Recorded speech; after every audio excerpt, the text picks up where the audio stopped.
Philosophical Investigations is a long series of interconnected remarks about language by the Austrian thinker Ludwig Wittgenstein, and published in 1953, 2 years after his death.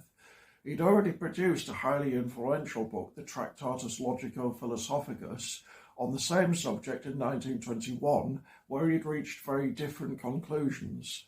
In that earlier work, he claimed that language worked by picturing reality. There was a correspondence between the words in any meaningful sentence and its referenced state of affairs in the world. There were many things language was unsuited to describe.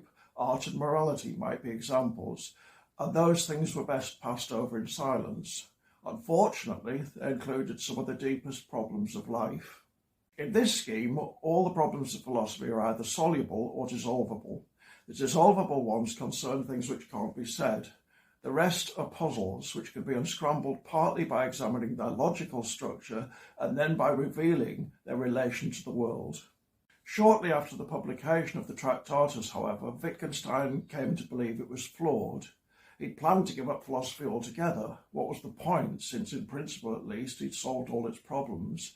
But in 1929, following a series of searching discussions with academic friends, he returned to Cambridge to revisit the question of how language works.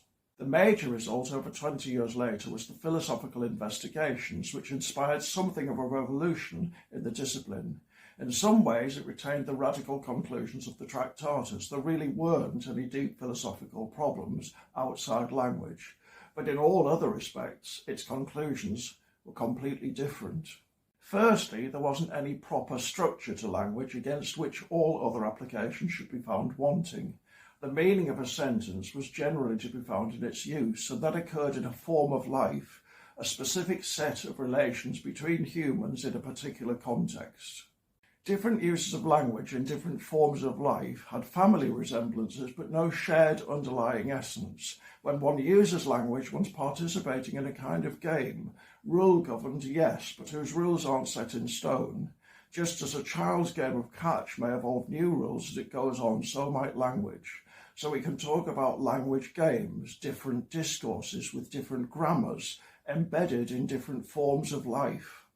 One of the ways in which the investigations maintained the idea that there are no deep philosophical problems was via an attack on psychology. Subjective words like hate, fear, anger don't, despite appearances, refer to inner subjective states. They refer to public behavioural criteria. Many people now associate that position with Gilbert Ryle's 1949 The Concept of Mind, but in fact Ryle had been under Wittgenstein's influence since at least the 1930s. In many ways, I think the biggest reason the Philosophical Investigations was such a revolutionary book was that it formally signalled the death of Wittgenstein himself. His disciples, of whom there were many, were finally free to expound his thinking in ways that wouldn't incur his displeasure. The other is its style, which is unique and oddly compelling. You really need to read it to appreciate that.